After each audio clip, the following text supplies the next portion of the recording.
Freedom is not free. Discover what it takes. It's time to tap and move forward.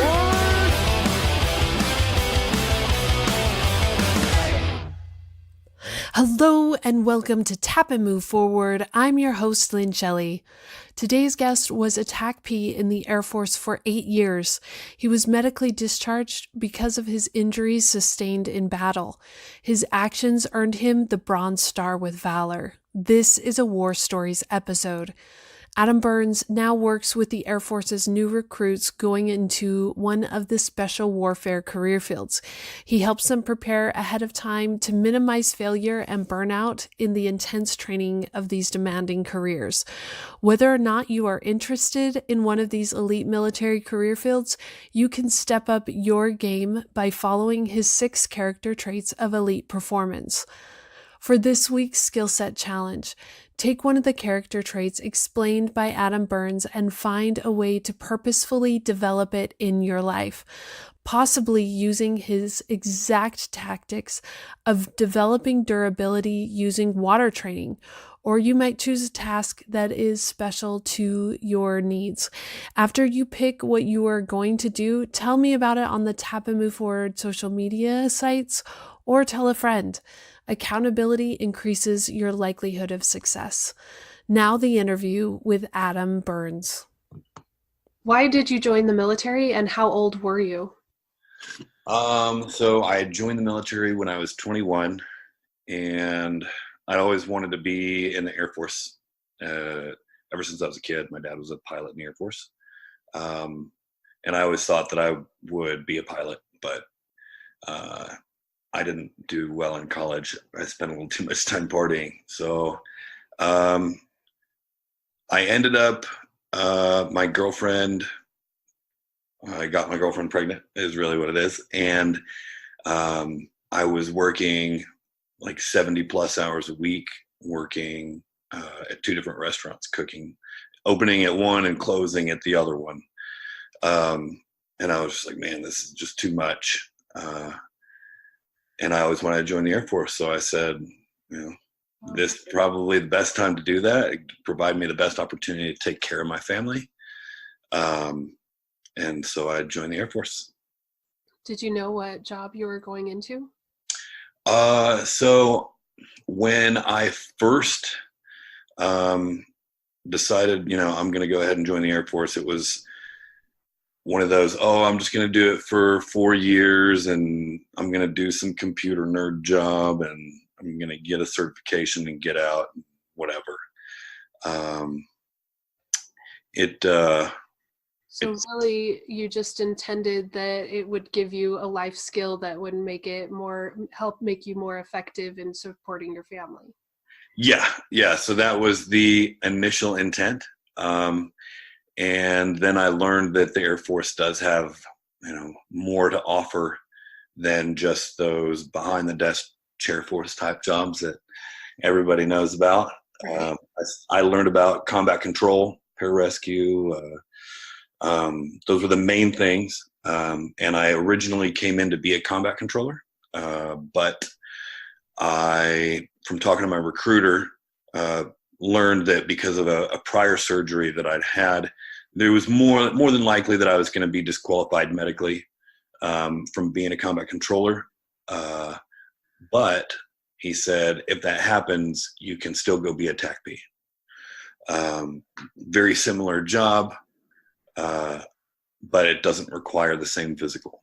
So I kind of had that in my hip pocket. And I went in, I passed the PT test to be a combat controller.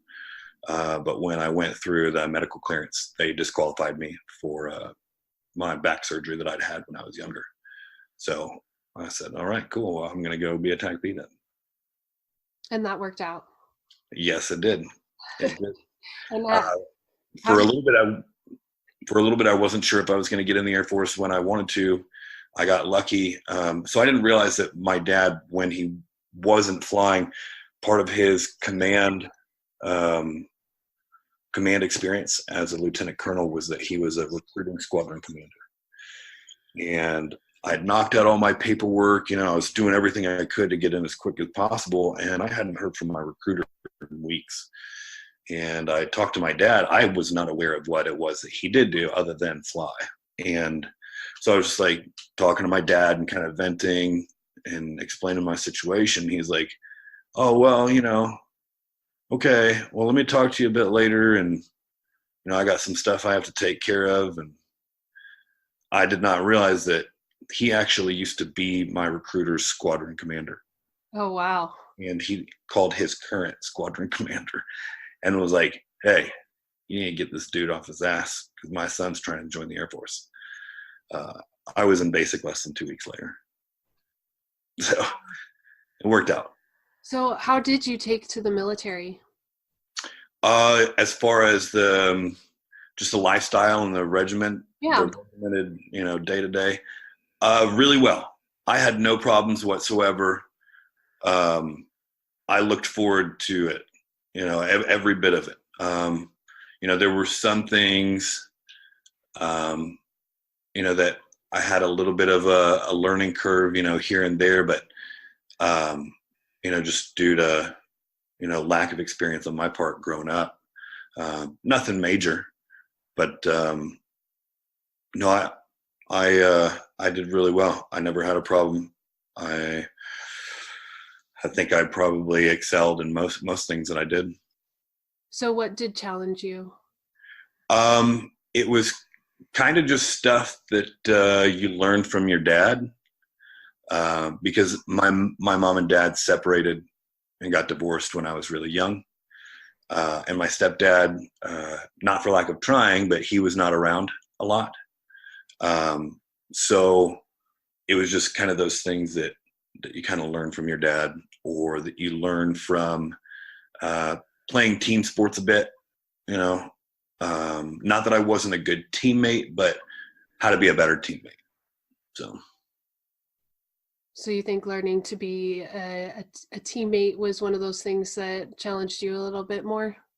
It was just one of those, I wouldn't say that it was challenging. It was just one of those things that when sometimes you learn by experience, and you may screw up, and then someone calls you on it and you're like, oh shit, I should have never done that.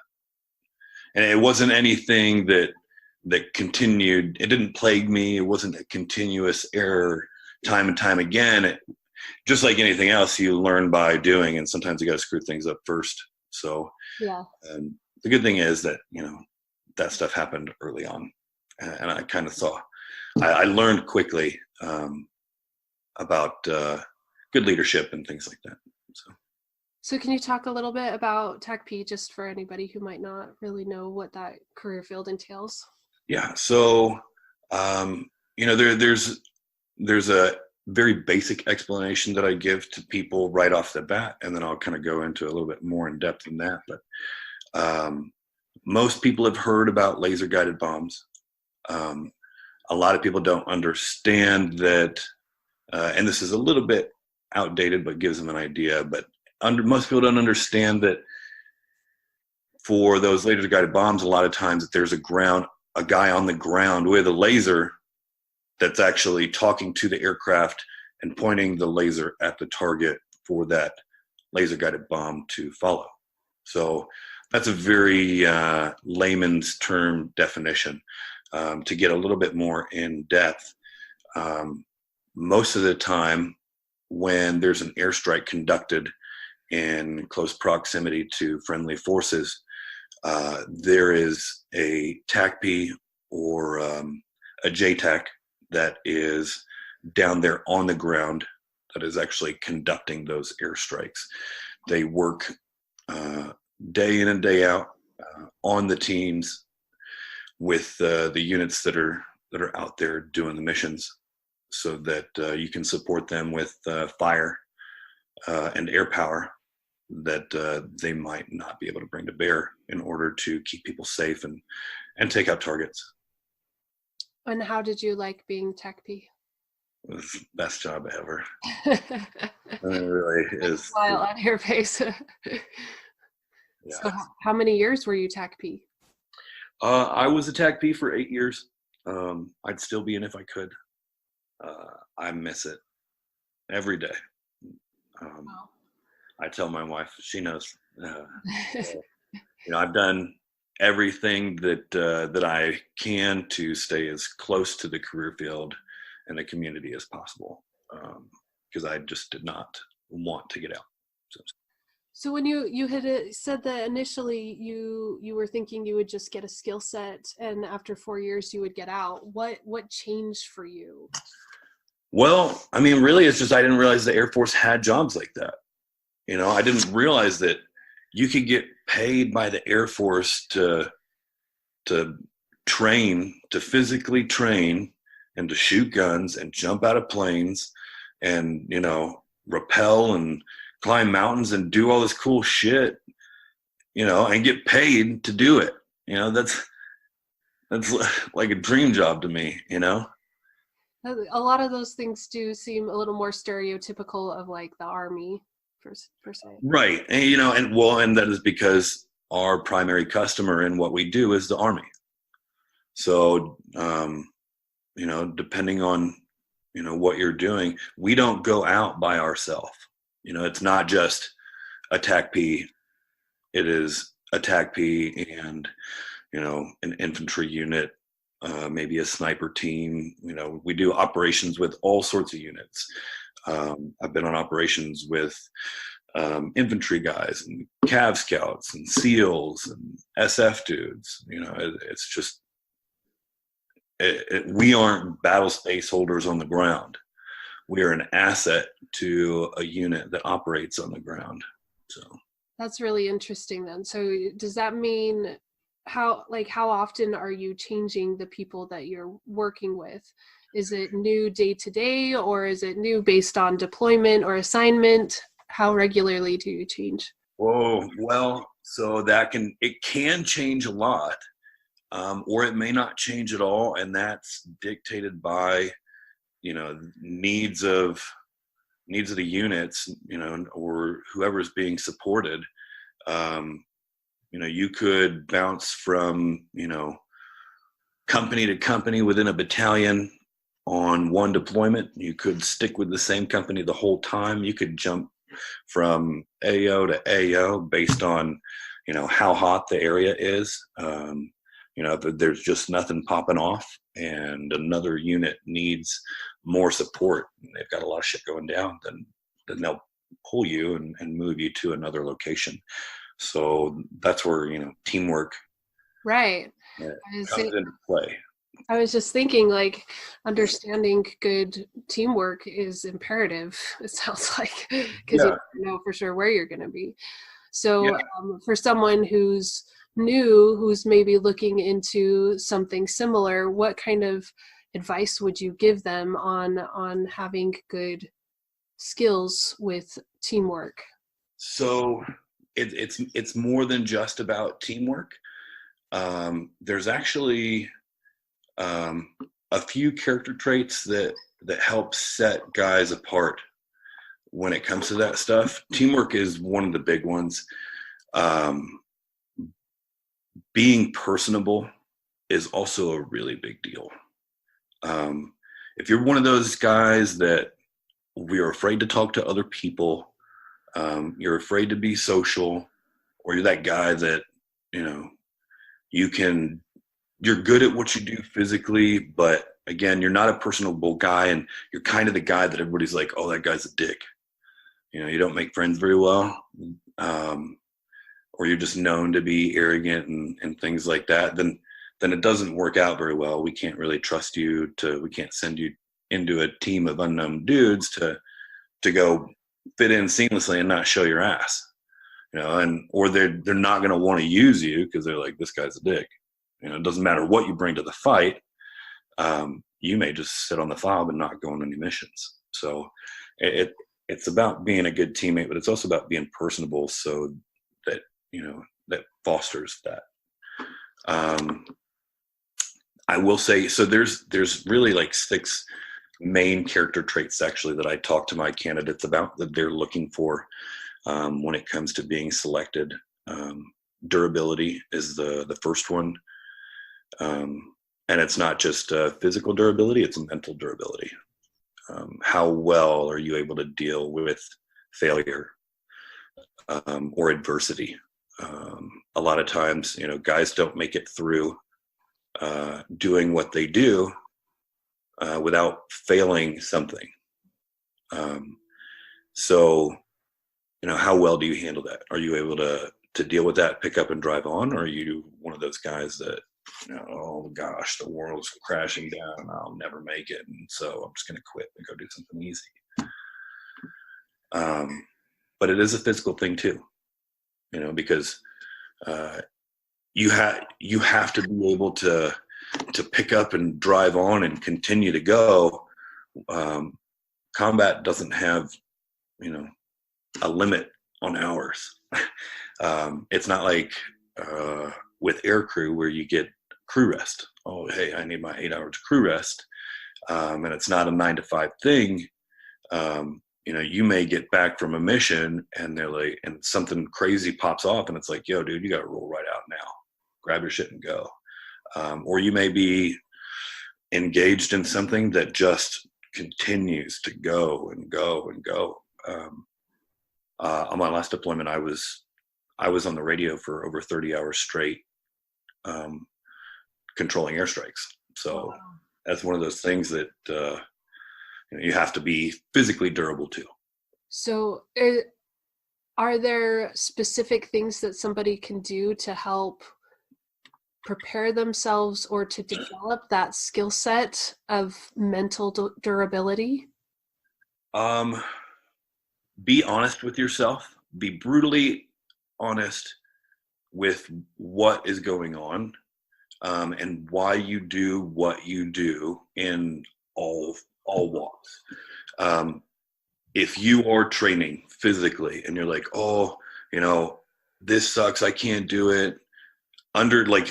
Be able to analyze yourself and not just, oh, I can't do it, because I'm tired, or start making excuses for yourself. Understand, really look at yourself, understand why it is you can't do it, and think, am I just being a pussy about this? Is really what it boils down to, for lack of a better term. I tell guys, did you just stop because you're done, or did you stop because you don't want to do it? So when it comes to the physical training side of things, it's one of those dealing with discomfort type deals. And I can go a bit more into depth with that stuff later, actually. But one of the things that I tell guys is just, you will have to deal with discomfort.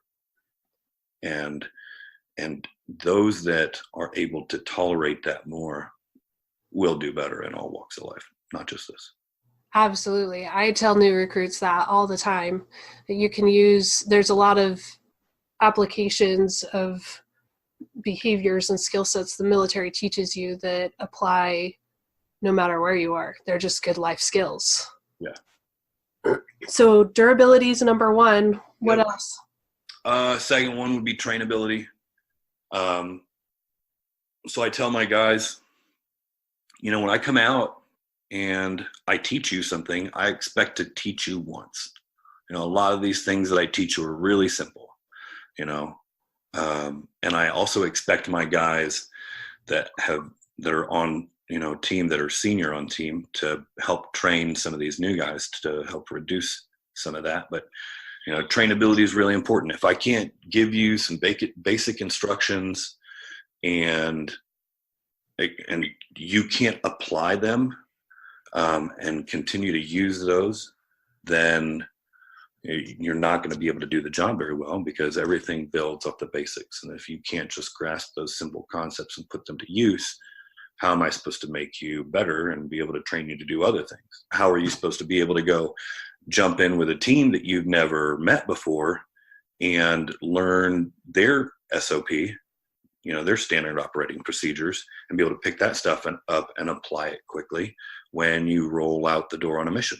If you can't do that stuff, you're not going to do very well. Why do you think, what do you think the difference is between somebody who gets it the first time and the one that's struggling to understand something very basic? Oh man, I don't know. That's a difficult question. With my guys, it starts out really basic. And they're not difficult concepts to understand. And one of the things that I'll use is water entry procedures. When I teach guys how to enter the water when we go to the pool, it's very simple stuff. It is not rocket science. Put your hand here, put your other hand here, say this, look there. And we run through it and they repeat it. And then, it just a little bit of muscle memory and repeating it, and it's not difficult to do. A lot of what we do is basic and requires repetition and muscle memory. But if you're not willing to put in that effort to continue to do it, to keep that skill up so that we can add to it later, then you're not going to succeed. And that just comes down to personal, basically somebody's willingness to continue to do what they're supposed to do, even if they don't feel like doing it. So I can't think of the term right now, but that's basically it. So maybe someone who really can see the value of what's being taught versus someone who maybe looks at the superficial piece and goes, what value is this to me, when they don't see the big picture. Yeah, well, and it's a bit more than that. It's really, how serious they're going to take this. And I guess how much self-control they have to force themselves to do things, even though they're monotonous, they seem monotonous and boring. There's a reason for it. So Right. If they don't do what they're supposed to do when they're supposed to do it, if I'm not around, I'm not going to hold their hand. You have to be self-reliant. So durability, trainability, what's next? Suitability. Suitability. And that kind of goes along with the personable type thing that I talked about earlier, where you've got to be the right kind of person.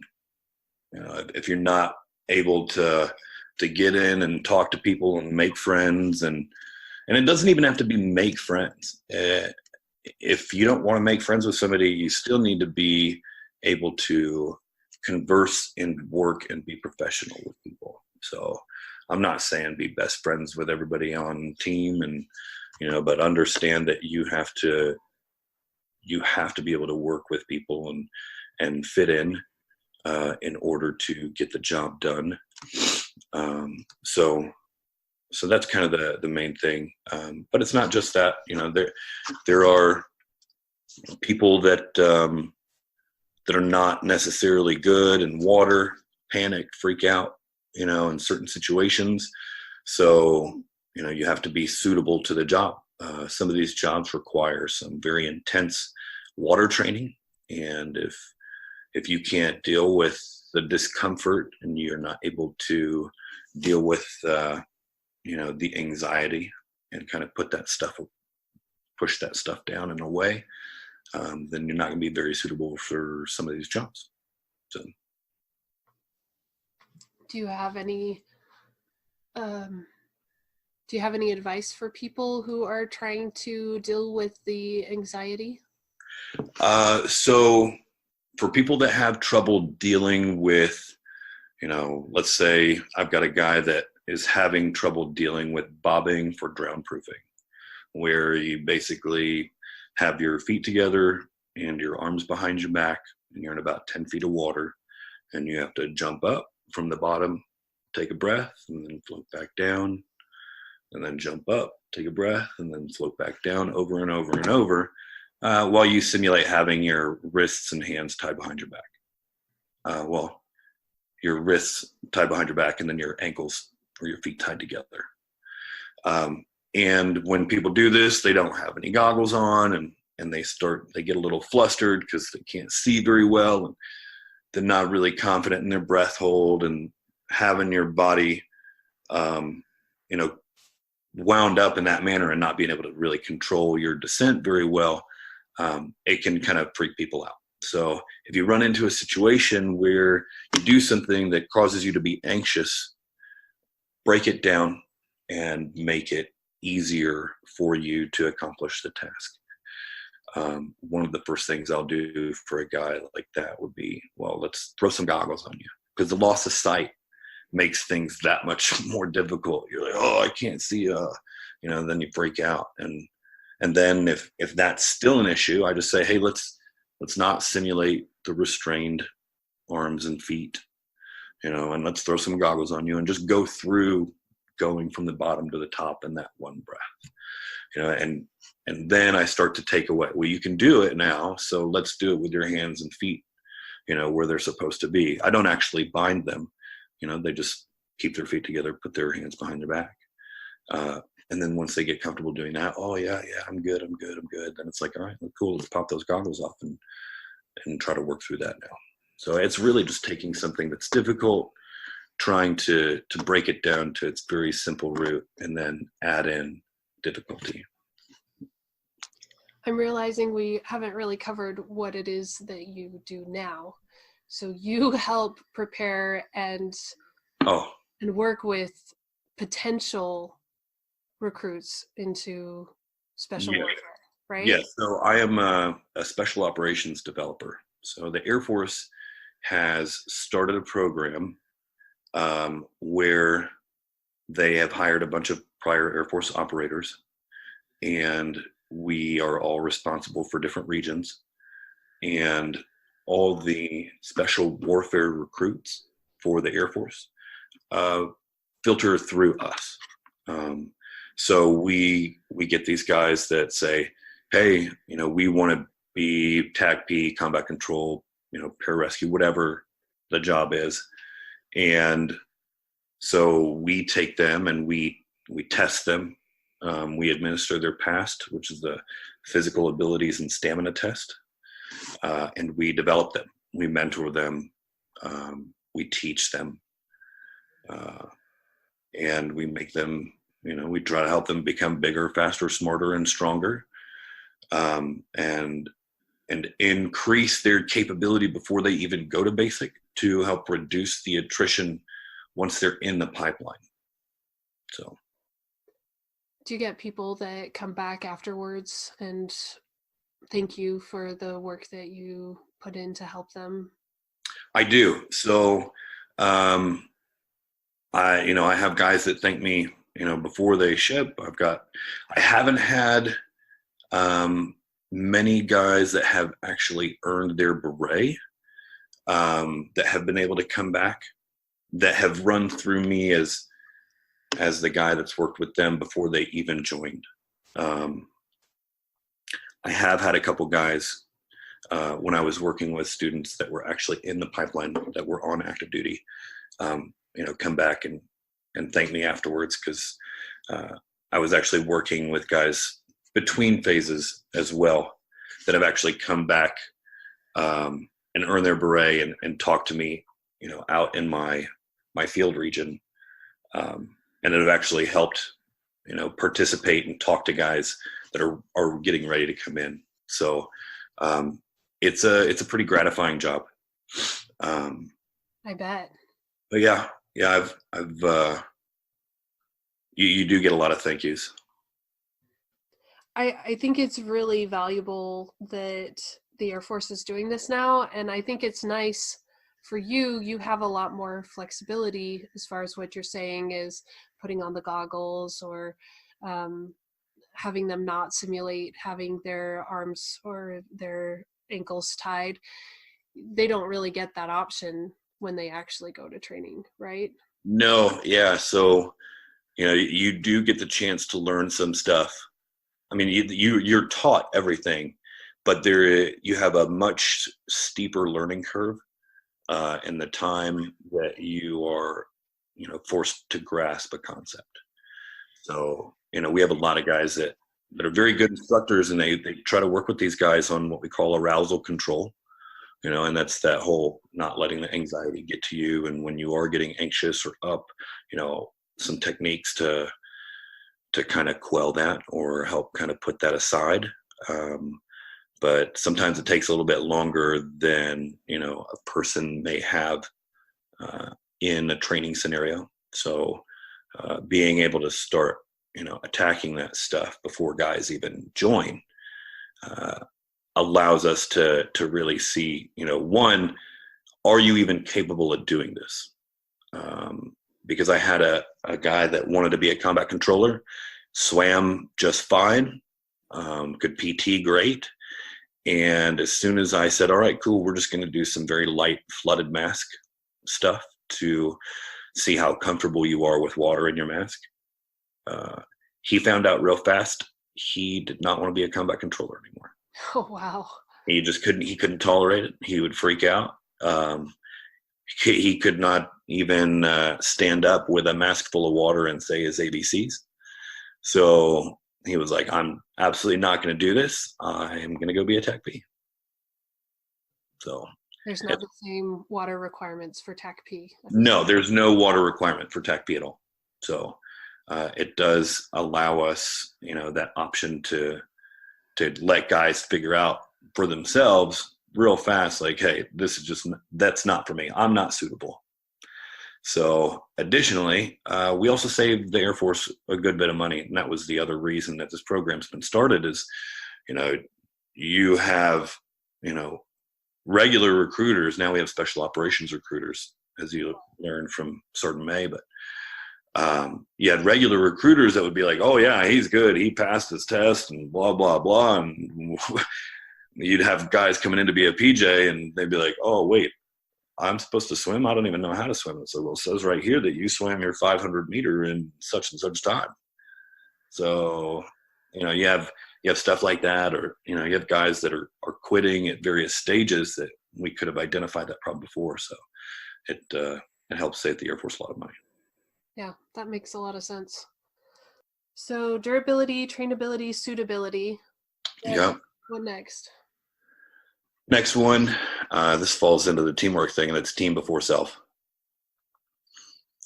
So, and it's just as simple as that. It's putting the needs of the team before your personal desires.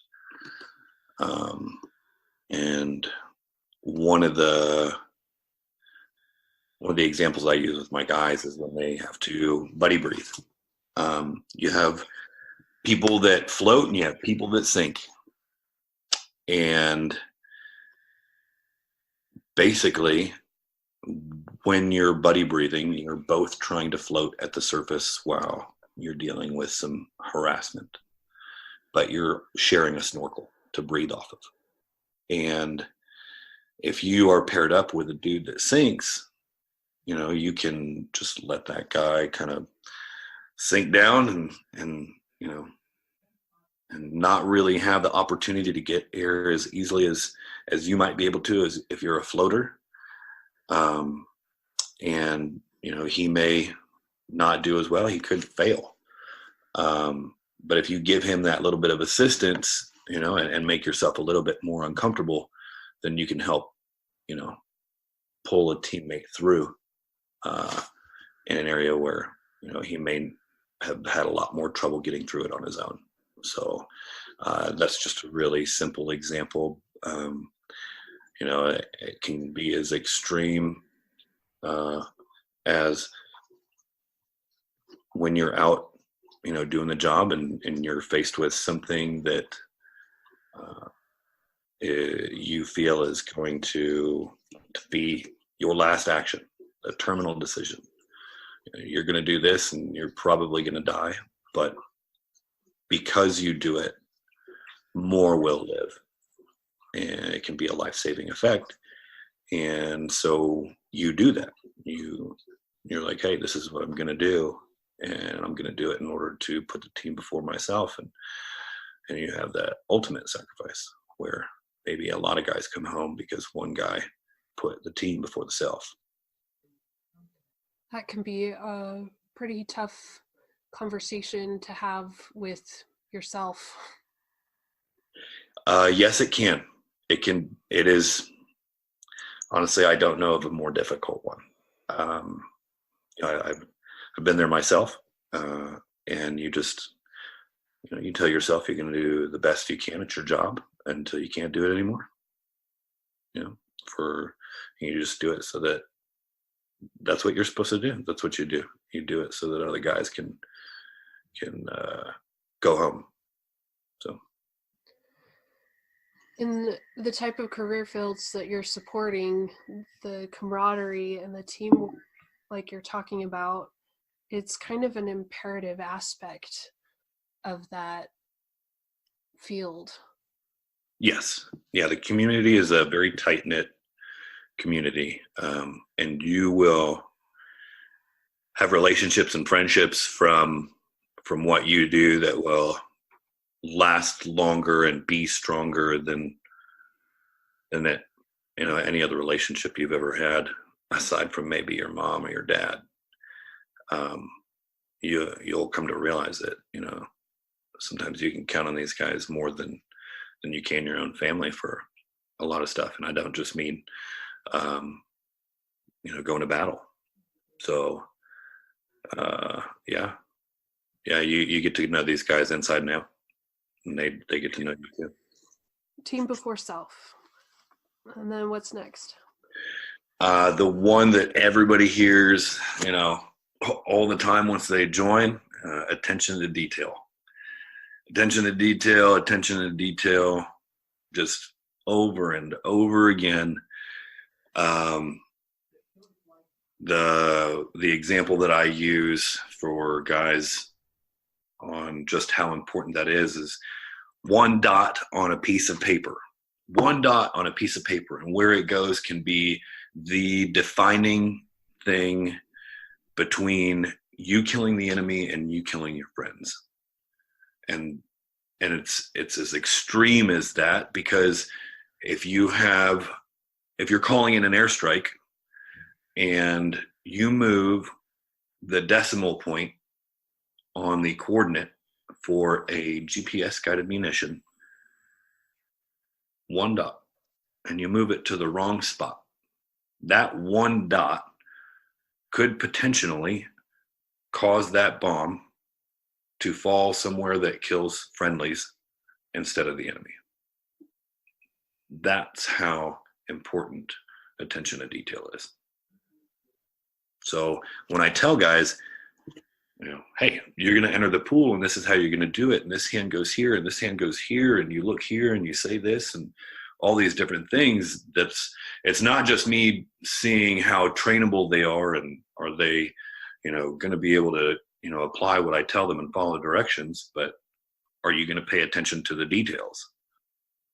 You have to be able to do that. So I harp on these guys pretty hard. Do what I tell you. Do exactly what I tell you. So there's a reason for all of it. Right. I even tell new recruits that when they're going through basic training, like, it's not really about who can roll the perfect sock. It's more about, can you follow instructions? It's getting into a mindset where everything you look at has to be done beautifully and with perfect excellence. And if you can learn how to live in that space where everything around you is just, it's done perfectly, then it's going to follow you into your career, into your life. It just makes everything that much better. Absolutely. It's not allowing yourself substandard performance. Right. So what's number 6? Last one is sense of urgency. Sense of urgency. I tell these guys, hey, we're going to go do this. And, I've got new guys or newish guys that are, okay. And they walk over and they grab their bag and, they're just kind of lollygagging along. And it's like, no, get your shit and go now. Go now. That's where we're headed. The longer you take, the less time we have. Everything has a purpose, and right now your purpose is to move. So, when guys go through and they have to do their job, or they're going through the pipeline, they may roll up to the pool as a new candidate or a new trainee, and they have 3 minutes to get off the bus, get in the locker room, make sure they're in the proper equipment, proper uniform, and get to the pool. Or you may not have a whole lot of time once you're done at the pool to dry off and, get your uniform on and get back to the bus. So move with a sense of urgency. It's huge. It's huge. And it's one of those things that when you're tired and you're hungry and, whatever, it's a bit more difficult. It can be quite a bit more difficult, but you just set that aside and you just go. So it's them showing that they take it seriously and they Right. care about what they're doing and what they're learning. And they're motivated. Motivated, yes. Yeah. Good point, yes. How much time do you usually spend with a new recruit? In person, well, so sometimes I'll meet a new recruit before they actually come out and test or join the program in the recruiting office. I'll stop by and just kind of see what's going on and talk to the recruiters and stuff. So there's a possibility I'll meet them there and just kind of chit chat with them and give them a heads up. Otherwise, I'll spend, about 3 to 4 hours on the day that we do a past.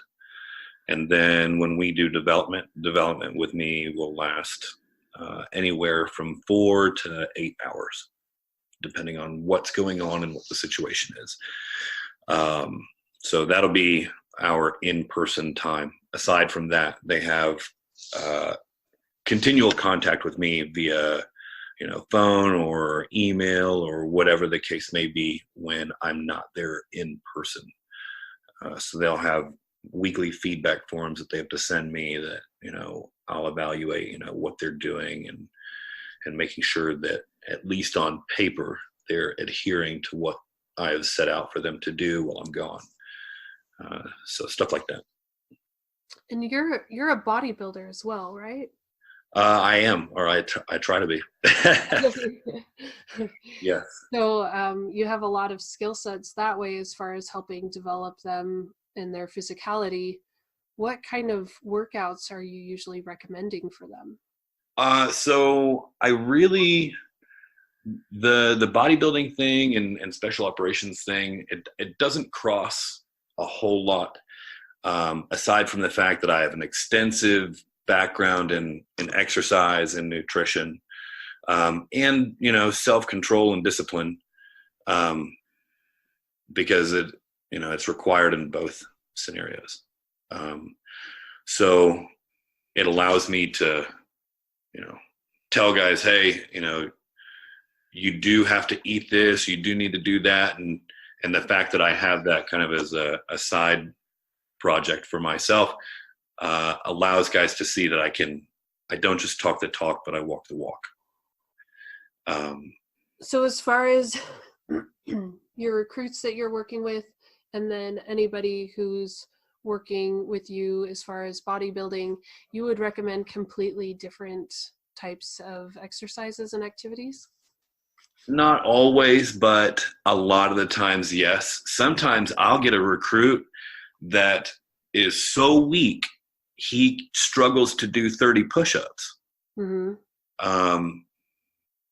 And when I have a guy that is that weak and the rest of the group is not at that level, then, I can't just be like, hey, you need to do more push-ups. Well, you can barely do push-ups as it is, so how are you going to do more? So I'll teach a guy how to bench press because I can lower the weight with a bar that, will be less than what his body weighs for him to press.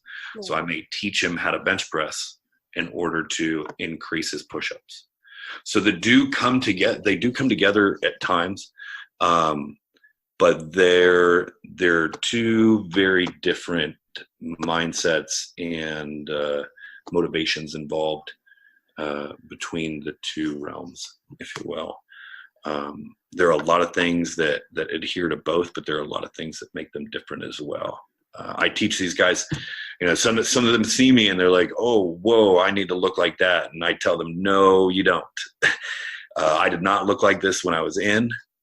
And I tell them I am not functional the way you need to be. yes, I can do way more push-ups than you, but the job is more than just about push-ups. So, I tell them, don't train for how you want to look. You need to train for how you're going to perform as an operator. So those are two very different things. So then even what workouts you're recommending, they could vary a little bit depending on which career field that recruit's going into? That's true. That's very true. A lot of it, there is a big crossover, because really when it comes down to it, everybody has to be able to pick up a weapon and go. But when you're talking about guys that have water skills, there's a lot of emphasis on pool work. But if you're looking at EOD or SEER or TACP, there's no water requirement. While TACP will have to go through the special warfare prep course and swim, there is no scuba requirement. They don't go to dive school. So it's a much more low stress program for them. But I put all my candidates in the water, regardless of what their job is, just as a gut check. If they can't swim, well, I'm going to teach you to swim. So it kind of gives me an idea of just how much they want to do the job. And it's a good form of cardio that is very low, or no impact on the body or on the joints anyway. I shouldn't say it's no impact on the body, but it doesn't cause the impact on the joints the way running does. If there's someone who would be interested in working on their swimming capabilities, but maybe hasn't had training at all in it, is there any advice you can give them as far as how to start off with that? Well, it kind of depends on how deep your pockets are. If you have the money to hire a coach, hire a coach, and it doesn't have to, you don't have to have somebody, destroy you day in and day out in the pool. You could be like, hey, I just need you to work with me for an hour, once a week so that they can help you refine, the basic skills of swimming. I say that to my bodybuilding clients too. I can give you a training plan and you're going to do the best that you can to emulate what it says, but it would be a good idea to have, your trainer work with you on, each movement so that you understand the concept behind the movement, because there's a very different thing. It's very different when you see somebody that's trying to emulate a movement and somebody that understands the design behind the movement and what it's supposed to achieve and why. So if you have a swim coach, they can help you with that. Aside from that, videos on YouTube are really good. There's a lot of really good videos on YouTube. I'm trying to think. There was another a book, and I can't think of it off the top of my head, but I will. When I think of it, I'll let you know. Okay. Tell me about your deployment experiences. So my deployment experiences, I deployed 3 times. First 2 times were to Iraq. The second time was the third time was to Afghanistan. And they ramped up in intensity and skill needed with each one. Really? Yes. So, not all deployments, not all TACPs or PJs or, whoever, they don't all go out and they're faced with crazy missions all the time. It's really luck of the draw. Some areas are hot and some areas are not. And this is really all there is to it. So you may do a lot of sitting around or you may do a lot of fighting. I think that the way things worked out for me were very beneficial for myself and my capability versus my perceived capability. As a young airman, I was like, oh yeah, I'm super badass and, I could do anything and, put me in the shit. And I'm not saying that I, wouldn't have been able to handle my own, but I can tell you right now, as a young airman, there are a lot of things that I still had left to learn. And my first deployment was boring. Yeah, there wasn't a whole lot going on. Not many missions, and the missions I was on were rather uneventful. But it did allow me to become accustomed to what deployment is like, what is needed, where are my shortfalls, all that stuff. So I feel like it's probably better that things went that way. My second deployment, I deployed as a JTAC. And for people that don't understand what that means, as a TACP, not everybody gets to control airstrikes. You have to become certified, and you have to learn how to control airstrikes. Once you do that, you become a JTAC. It stands for Joint Terminal Attack Controller. So it's a certification. It's not a job yet. That may change. But doctrinally, we work in two-man teams. You have your JTAC, and then you have basically your radio bitch. So he's a guy, he's a new TACP, he's a younger guy, he's taking care of the equipment, he's putting the frequencies in the radios, making sure the truck's good, all that stuff. He's the younger, less senior guy that's learning to become a JTAC.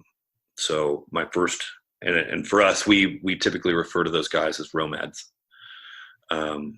So for me, I deployed on my first deployment as a ROMAD, and then on my second deployment as a JTAC.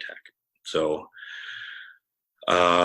there's a whole new level of responsibility that comes with being the dude that runs the show, being the guy that is controlling the airstrikes and doing all of that stuff, and a whole new level of maturity that you need to have. So I think it's a good thing, that I deployed once as a ROMAD and then deployed again as a JTAC. The second time that I deployed, so the first time I was up in Kirkuk. The second time I deployed, I was near Balad, on a little fob about 12 kilometers west called Palawada. And both times I was with the 101st. First time I was with 1st Bat, and the second time I was with 3rd Bat.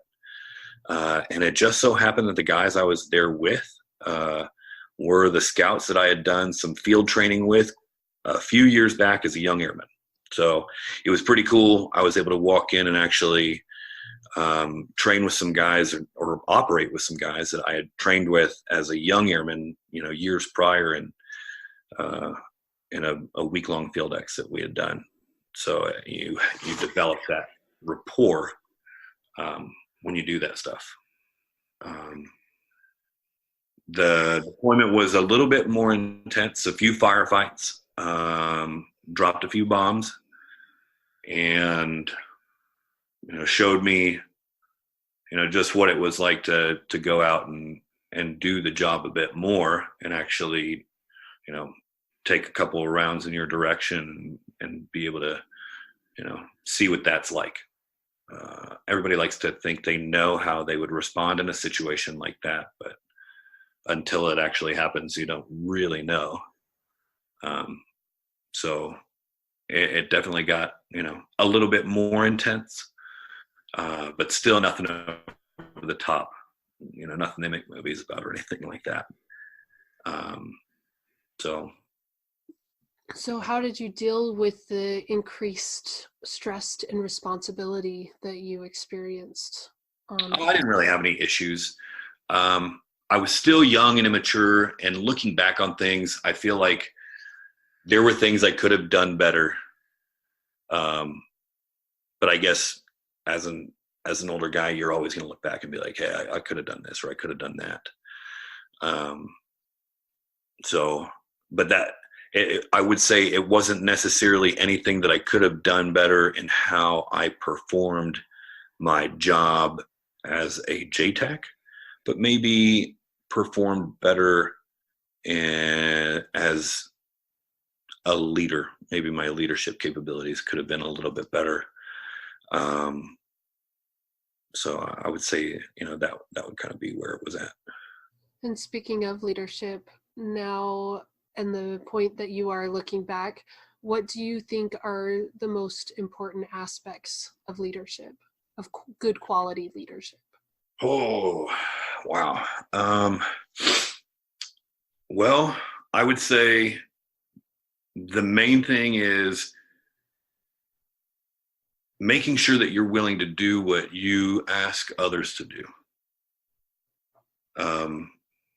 And as you know, one of my mentors told me when I was a young guy, and it's kind of one of those things that's always stuck with me is, you need to be motivated to do the shit that sucks. Nobody likes to inventory radios and, clean gear and do this and do that, the logistical side of things. Everybody's motivated to go jump out of planes and shoot shit and blow stuff up. That's very easy, but leadership isn't just telling people what to do. There's a very big difference between a position of authority and being a leader.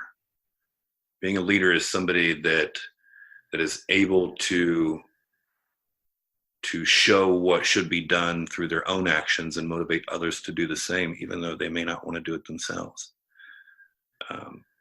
So that's kind of one of the things that I talk about with guys too. I've got guys that come to me that they want to be a crow or a stow, or an ALO, and they're like, oh, I want to be an officer because I want to lead people. It's like, well, every one of these dudes is a leader. All the PJs, all the combat controllers, all the TACPs, all these guys, they're all leaders. Some are better leaders than others, but the team that you're on, or the team that you may lead is just a team of leaders. You're just in a position of authority, and those are two very different things. Yes. So that's kind of one of those things that I have to teach these guys. I think that's a really important distinction. And I'm glad you're getting them right there at the beginning of their career to help them understand that. Yes, yeah. So if I don't, somebody else is going to help them along the way. I can guarantee that. Right. Yes. So my third deployment was to Afghanistan. And that one was pretty intense. A lot of action. I was up in the Kunar, which is far in the north. We were on the border of Pakistan, up in the mountains, and we were busy. We were really busy. Myself and my subordinate dropped over 250,000 pounds of ordnance in less than 6 months. Whoa. So, and that's divided up between 500 and 2,000 pound bombs. So it kind of gives you an idea of just how many bombs that really is. There were, most of it's during the summer time frame. Once the winter comes around, the Taliban are very fair weather fighters, so there's not a whole lot going on in the snow. But much more intense. Called on a lot more of all of my capabilities, physical and mental alike.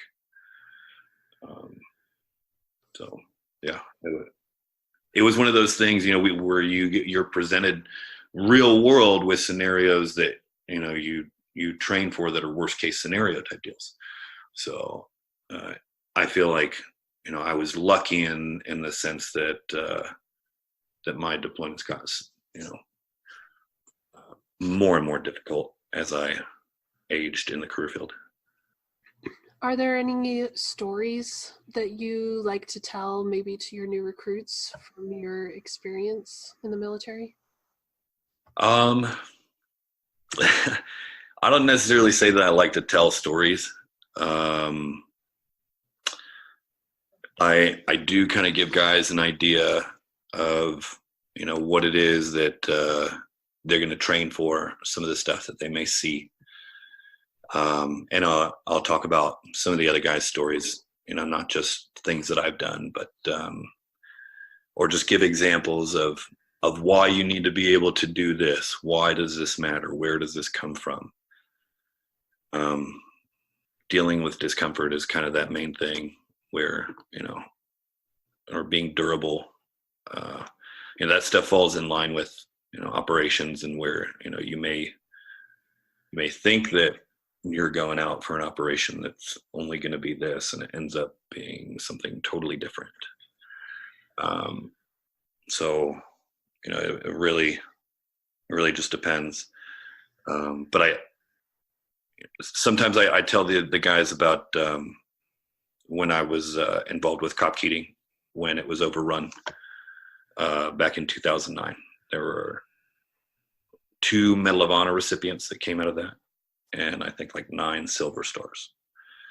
And the Taliban basically surrounded, and attempted to, and partly did overrun a small outpost that we had out in the middle of nowhere in Afghanistan. And it was pretty hairy. They did basically take part of the COP, and our guys, the Army, they had to take it back. They had to fight and take it back. So if you're familiar with Clint Romeshay or Ty Carter, you can read about their stories. A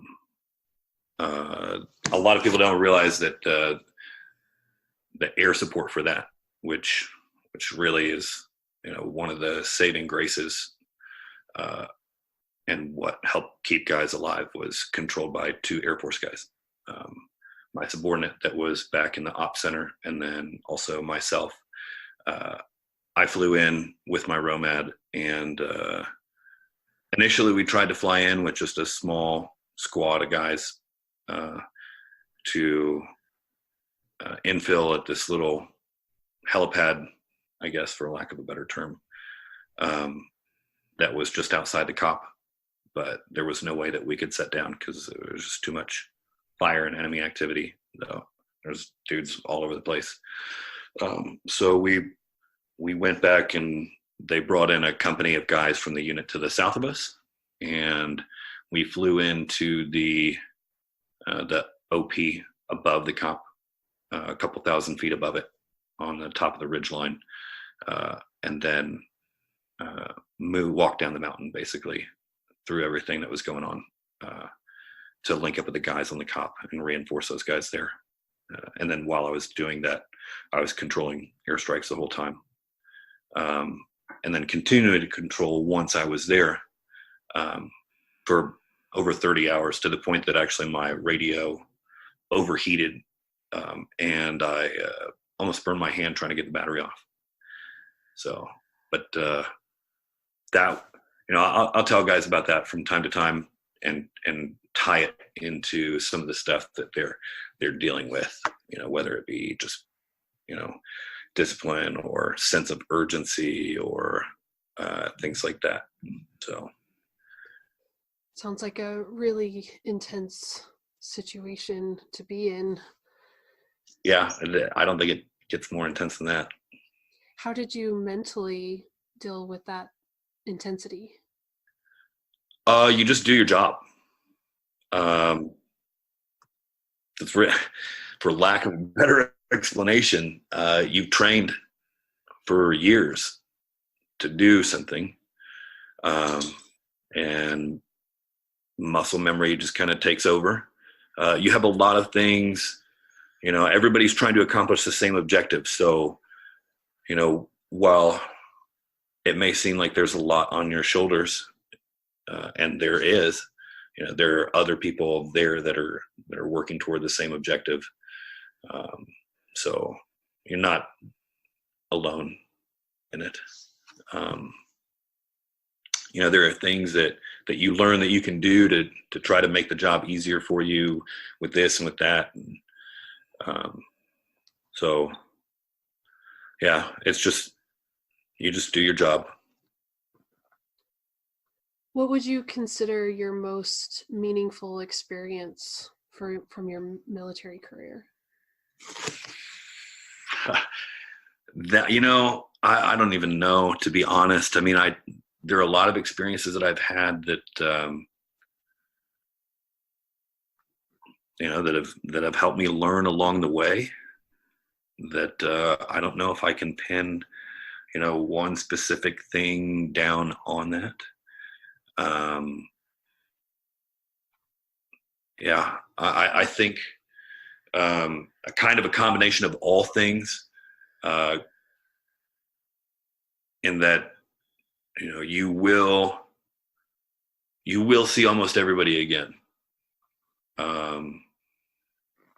When it comes to doing the job and running ops and, all those different things, the guys that I worked with a sniper team on one mission, and ended up being some of the same guys that I worked with when, we went to go reinforce Cop Keating, and, or the guys that I was on the training X with, when I was a young airman, then seeing them again, operationally, a few years later when I was a JTAC, and just in general, just over my Air Force career and afterwards, I end up working with people that I've known or worked with before, and all that stuff comes back around. So making sure that, you're always putting your best foot forward, and you're not doing anything that's going to tarnish your reputation, because within this community, your reputation is everything. And if it falls apart, it's really, really difficult and sometimes impossible to fix. So I guess it would be a culmination of, all experiences together have shown me that you always need to do your best, not just because, of your reputation, but if your reputation goes to shit, then it's not going to be good for you. You've made a lot of references to the guys. Did you ever train any female recruits?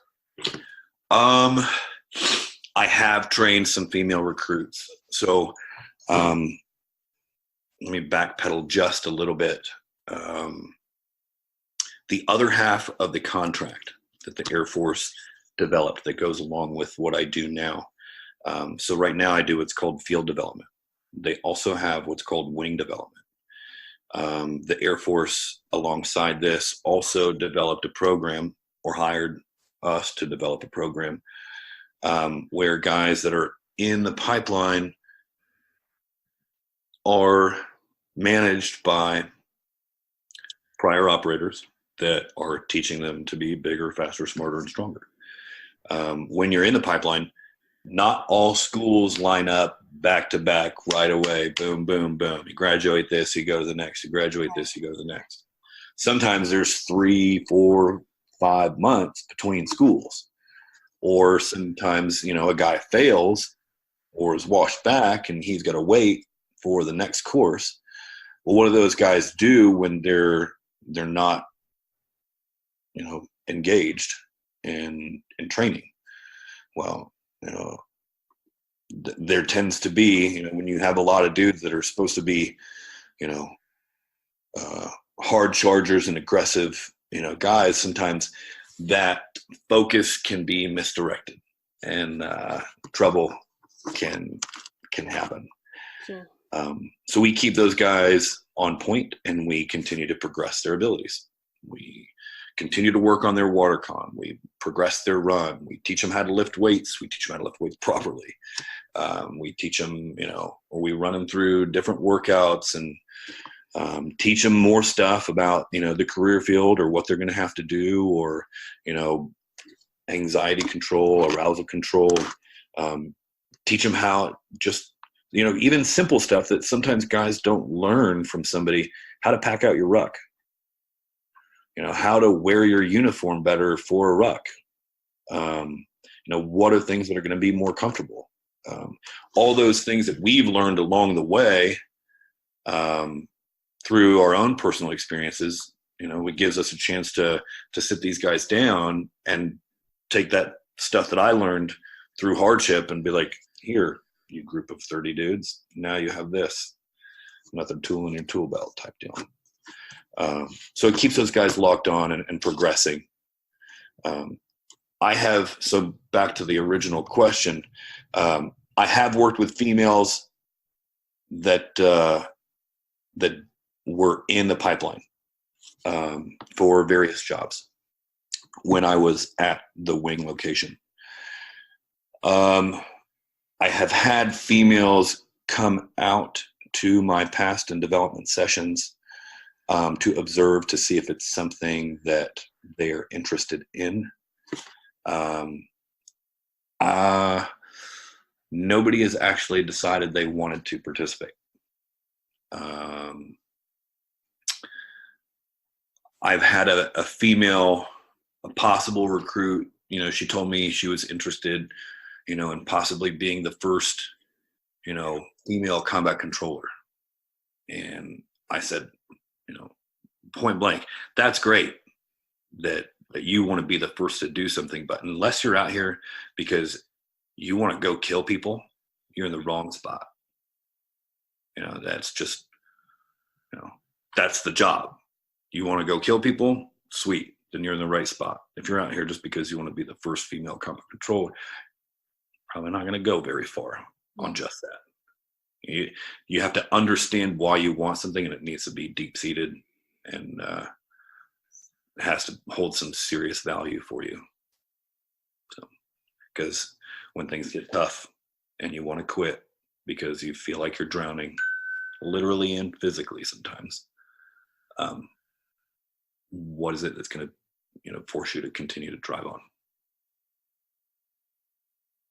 So, but yeah, not very many females come through, and there have not been any in my program yet. Well, Adam Burns, it has been absolutely a pleasure. I can't even tell you, I love your 6 skill sets that you already have in order, that you teach everybody. I really appreciate you sharing that with me and with my listeners. And thank you so much for being on the show. Yeah, absolutely. I hope you enjoyed this episode and found a new mindset to help you excel. To find a special warfare recruiter in your area, or for more information on the Air Force Special Warfare careers, please visit www.afspecwar.com, or for more information and pictures of Adam Burns, visit tamfpodcast.com/BURNS.